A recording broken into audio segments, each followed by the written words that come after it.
Shalom. I just wanted to make a short video and go into the reason why we should keep the law. And I'm going to go into Paul's writings first because people seem to go here. This is the first place they go to try to justify not keeping the law, why we shouldn't keep the law. So I'm going to start in chapter 7 of Romans. There's Romans chapter 7. I'm going to start at verse 14. And I'm going to read all the way down to verse 23. It says, "For we know that the law is spiritual, but I am carnal, sold under sin. For that which I do, I allow not. For what I would, that do I not. But what I hate, that do I. If then I do that which I would not, I consent unto the law that it is good. Now then, it is no more I that do it, but sin that dwelleth in me. For I know that in me, that is in my flesh, dwelleth no good thing. For to will is present with me, but how to perform that which is good, I find not. For the good that I would, I do not, but the evil which I would not, that I do. Now if I do that I would not, it is no more I that do it, but sin that dwelleth in me. I find then a law that when I would do good, evil is present with me.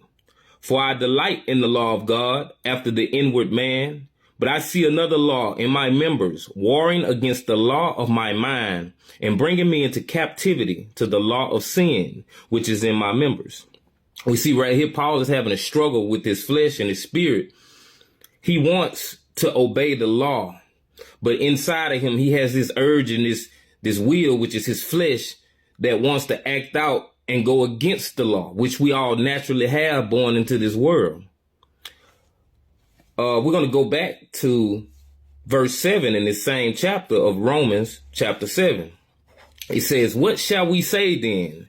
Is the law sin? God forbid. Nay, I had not known sin but by the law. For I had not known lust, except the law had said, thou shalt not covet." So we see right here, Paul is letting us know that the only reason and the only way he was able to identify sin was by the law that God gave us, that he gave to Moses to give to the Israelites. So let's turn to Exodus chapter 20, verse 17 to get this law where he talked about coveting. So Exodus 20, verse 17. "Thou shalt not covet thy neighbor's house. Thou shalt not covet thy neighbor's wife, nor his manservant, nor his maidservant, nor his ox, nor his ass, nor anything that is thy neighbor's." So this is Exodus chapter 20, verse 17. And in this chapter, this is where the 10 Commandments were given. Basically, you see sometimes people would use this to say that, yeah, those are the only laws that we're supposed to follow or we're supposed to keep.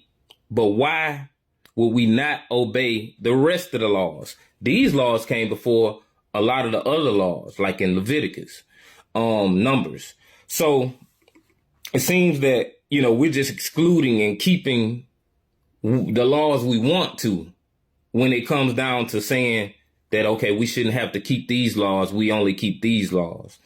Okay, so let's find out how do we love God? How do we love God? I'm turning to 1 John chapter 5, and I'm going to start at verse 2. It says, "By this we know that we love the children of God when we love God and keep his commandments. For this is the love of God, that we keep his commandments, and his commandments are not grievous."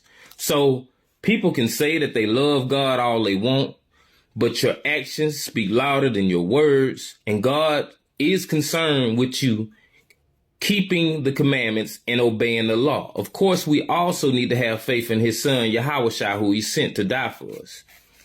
But I'm going to turn back one page and go to 1 John chapter 3, verse 4 and 5.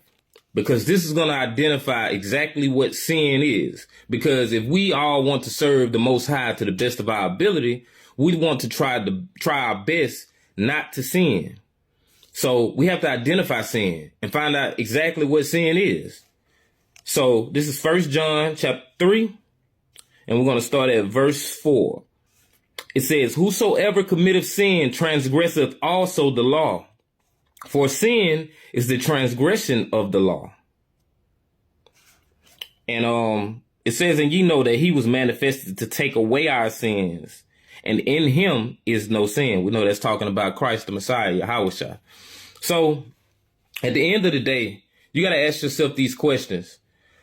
Why would someone tell you that all you have to do is keep the 10 commandments when there were many other laws and commandments given after that instance of being given the 10 commandments? Aren't they all profitable for us? The first 5 books of the Bible were given to teach us how to live on this earth after Adam and Eve broke the commandment that God gave them in the garden. So if we want to keep these laws, if we want to make the Most High happy, we shall keep these laws and do what he asked us to do. So, you can add your comments in the comment section and share this video, please. And all praises to the Most High Yahweh by Shem Yahweh Shai.